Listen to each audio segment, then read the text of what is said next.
Hello, and welcome to NCIA's weekly episodes of NCIA Today. I'm your host, Bethany Moore, NCIA's Deputy Director of Communications, checking in with you every week on Fridays with updates on what's happening in the industry and here at NCIA. All right, we're starting to see signs of spring, thankfully. So, in addition to your spring cleaning, please add this call to action to your to do list. Since the Safe Banking Act was reintroduced in both the House and Senate last month, please remember to head to congress.gov to look up the phone numbers for your representatives and senators and urge them to support the Safe Banking Act if they aren't already. And by now, you've probably heard a bit about the launch of our brand new membership packages this year for NCIA members, featuring our newest top tier membership level called Evergreen Membership for those companies looking to make a meaningful investment in shaping policy for the cannabis industry.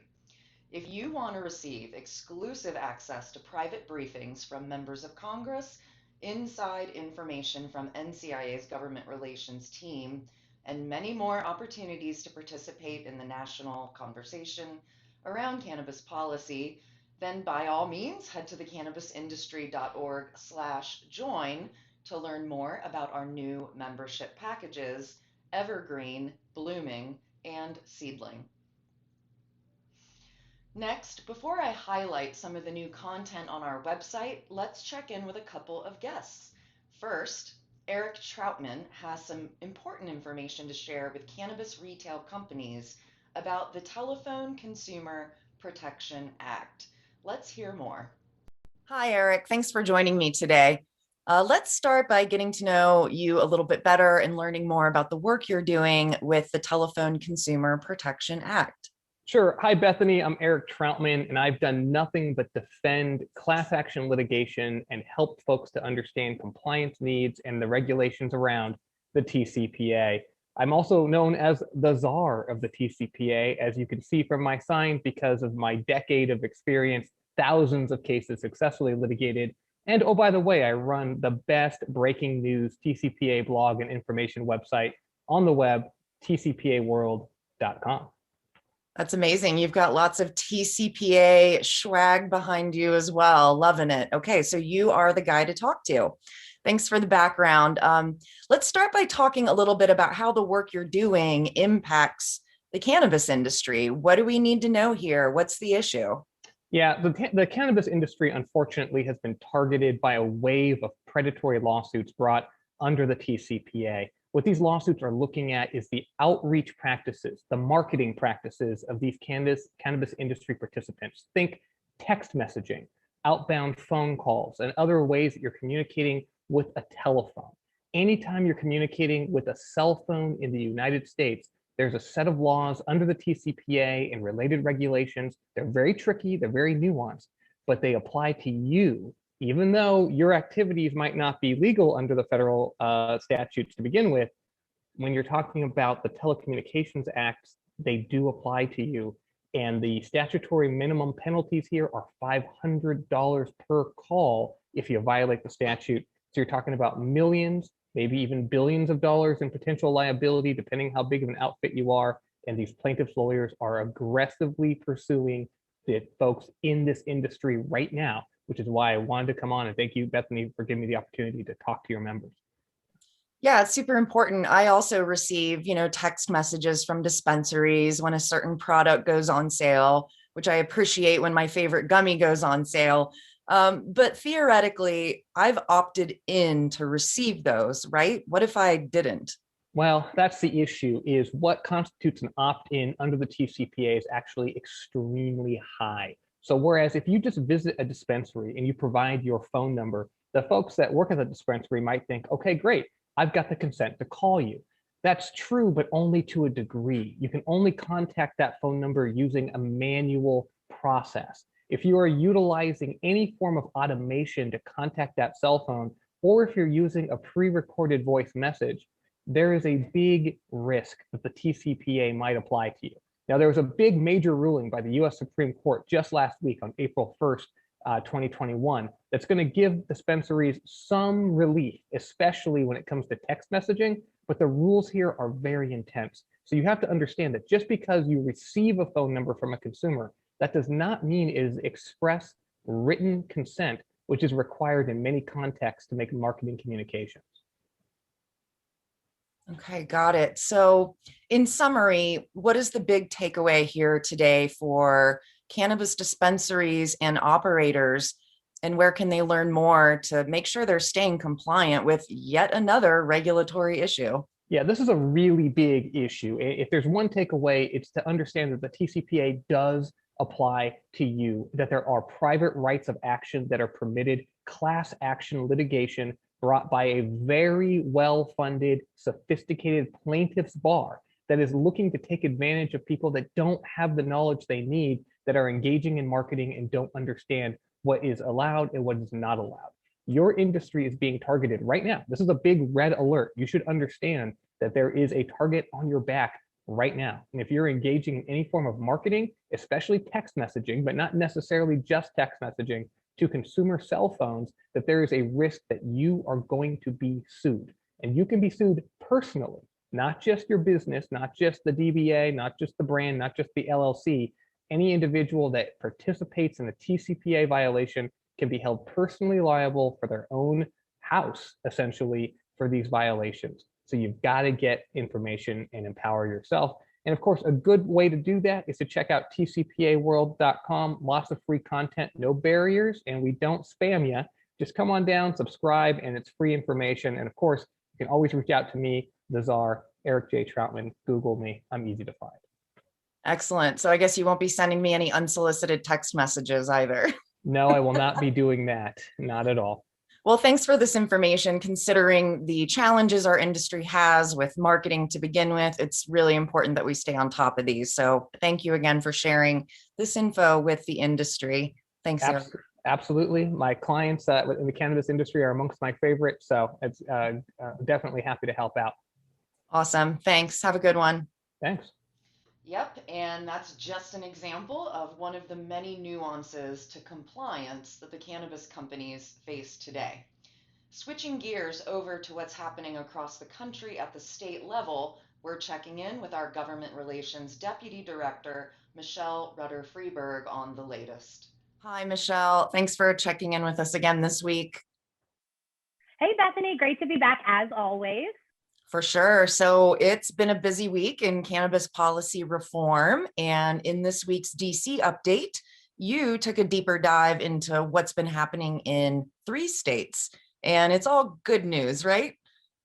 Yep, all good news for sure. Really exciting. I've barely been able to keep up, but that's a good problem to have. Absolutely. Well, let's start in the southwest part of the country in New Mexico. Yeah, so like you mentioned, Bethany, it's been a really active time in the States. It's been not quiet in DC. I wouldn't go that far, but Congress has been in recess. And so we've definitely been keeping our eye on the states. And so down in New Mexico, the legislature there just advanced 2 measures to the governor's desk that we're super excited about. The first legalizes and regulates cannabis possession, production, and sales for adults over the age of 21. And the second is also really, really important. The second measure that was sent to the governor facilitates the automatic review. And I really want to underline the word automatic there. The automatic review and expungement of the records of those convicted of low-level marijuana offenses. So we're still waiting on Governor Michelle Lujan Grisham to sign that into law officially. But, you know, regulators and lawmakers on the ground there are really hitting the ground running just within the last couple of days. They have created a new website out in New Mexico that features a timeline for when their cannabis control division is going to have to create things like an advisory board, you know, when business licenses are going to begin to be issued, and when the retail market is expected to launch. So if you're in New Mexico or looking to get involved in the business in that state, definitely keep your eye on that new website. Yeah, that's great information. So moving over to the other side of the country, Governor Cuomo has been making the news again lately. Is that right? Yeah, he's in the news again, but this time for good reason, not a scandal. We'll just leave it at that. But there's been some really exciting developments out in New York. And, you know, if you've been paying attention to cannabis policy for a long time, you know that adult use legalization is something that New York has really looked at very seriously for a number of years in legislative sessions now. And they finally pushed it over the brink and have actually already passed, and the governor has signed into law their Marijuana Revenue and Taxation Act. So that bill would make possession of up to 3 ounces and limited home cultivation legal, and will again automatically expunge convictions for behavior that's now legal under the new state law. And something that I'm excited about in New York as well, and I think is notable among other states, is that they're going to allow for cannabis consumption almost everywhere that tobacco consumption is allowed. And so that does mean places like the sidewalk. Of course, again, there's some restrictions around that, things like schools, playgrounds, et cetera. But I think they might be the first in the nation for that. I want to double check, but really excited about that. And the other really exciting thing for New York, I think, is that equity was really at the forefront of New York's bill. The MRTA, again, that's the Marijuana Revenue and Taxation Act, said that 40% of the tax revenue from the state is going to be directed towards communities disproportionately impacted by cannabis prohibition, and other provisions in the bill seek to award half of all business licenses to social equity applicants. So certainly a really good starting point. We always want to strive for more equity and diversity in this industry, but really exciting to see New York take those first steps and really think about equity from the get-go and not as an afterthought. And it's really important to note too, New York is a huge market. I believe that it is the second largest adult use market in the country after California. So really can't overstate enough, how good this is for both businesses and, again, communities in New York. Wow, yeah, that's some really thoughtful and complex legislation there in New York. It'll be really interesting to see how that pans out for sure. And in Virginia, I know that's your home state, and you have a little bit of reason to be celebrating this week. You want to tell us about that? Yep. Virginia is my home state. I'm from a small place. I don't know if any of our listeners or audience are from Virginia or know the area. I'm from a small place called King George, Virginia, outside of Fredericksburg. And I have been so excited to watch Virginia go down this journey, really over the last year, and to see Governor Northam make it a priority. And people will remember that back at the end of February, Virginia's General Assembly convened a special session. I think they literally waited until like the last day of the special session. And that was when they actually passed their adult use cannabis legislation. So that legislation talks about things like the regulatory and market structure for the state. It outlines social equity provisions, which again has been a big focus of the governor there. Obviously repealed criminal penalties for the plant. But some interesting things about Virginia's law, their adult use law is subject to a second review and vote by the Assembly in 2022, so next year. And initially lawmakers had established that this would all go into effect on January 1st, 2024. So, it's quite a while away, from February, that was almost 3 years. But that has now changed thanks to the governor.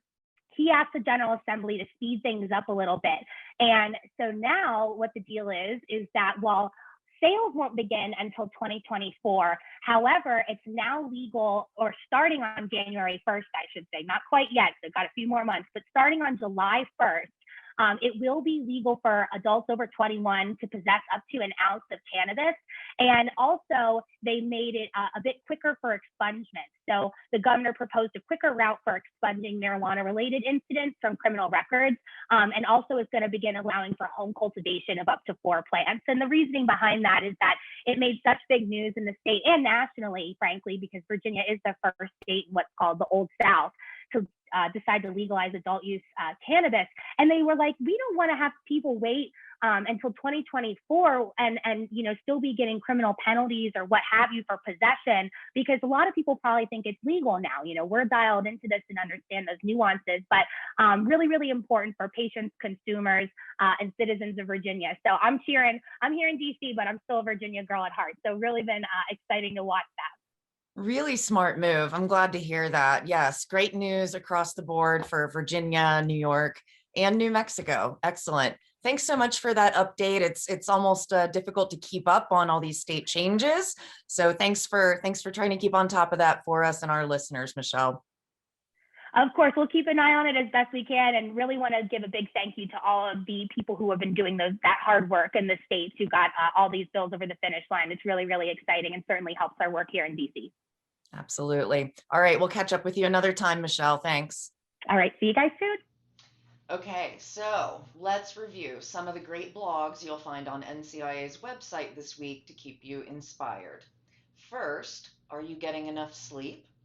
Apparently, sleep-focused cannabis brands are increasing in popularity among adults looking for a good night's rest with cannabinoids like CBD and CBN. Learn more in the blog by Health Hub.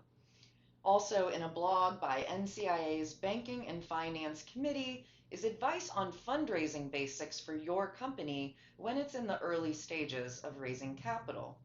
And stay tuned for more blogs from this committee with even more fundraising advice in the forthcoming series. You'll also find advice in a blog by CLS Holdings on how companies can take on the responsibility of furthering social equity, including state-mandated social equity programs, right down to your company's human resources practices. Check it out. Also, if you missed the deadline for the 420 Marketing Campaign Contest with our Marketing and Advertising Committee, they've extended the deadline through Monday, April 12th. So you have the weekend to get those entries submitted. And don't forget to head to our website to check out the interactive congressional scorecard where you can see where members of Congress in each state stand on key cannabis policy reform issues like the Safe Banking Act and more. Before we wrap up this episode, here's a few reminders. Ready to return to the expo floor and breakout rooms this fall at NCIA's trade shows? I think I am. So let's get ready for our Midwest Cannabis Business Conference. It's now September 22nd and 23rd in Detroit, Michigan. And our 7th annual Cannabis Business Summit and Expo is December 15th through 17th in San Francisco. You'll be hearing more about these events, including opportunities to secure your booth in coming weeks. Also, the time to apply as a speaker at these events is just around the corner. So start thinking about your proposal now and stay tuned for our speaker application submission window to open. And hey, remember our brand new app, NCIA Mobile? Download it to your phone now in Google Play and the App Store. As always, subscribe to our weekly email newsletter and our weekly podcast, NCIA's Cannabis Industry Voice. In the meantime, our team in DC is staying on top of cannabis reform efforts in Congress, and NCIA's weekly webinar series keeps you connected with the industry, up to date on best practices and regulatory issues. Now's a great time to make sure you're following our social media channels on Twitter, Facebook, LinkedIn, and Instagram to check out all the great content and inspiration we're sharing. If you're a member of NCIA, log into NCIA Connect and spark up a conversation with your fellow NCIA members and colleagues today. We'll see you next week.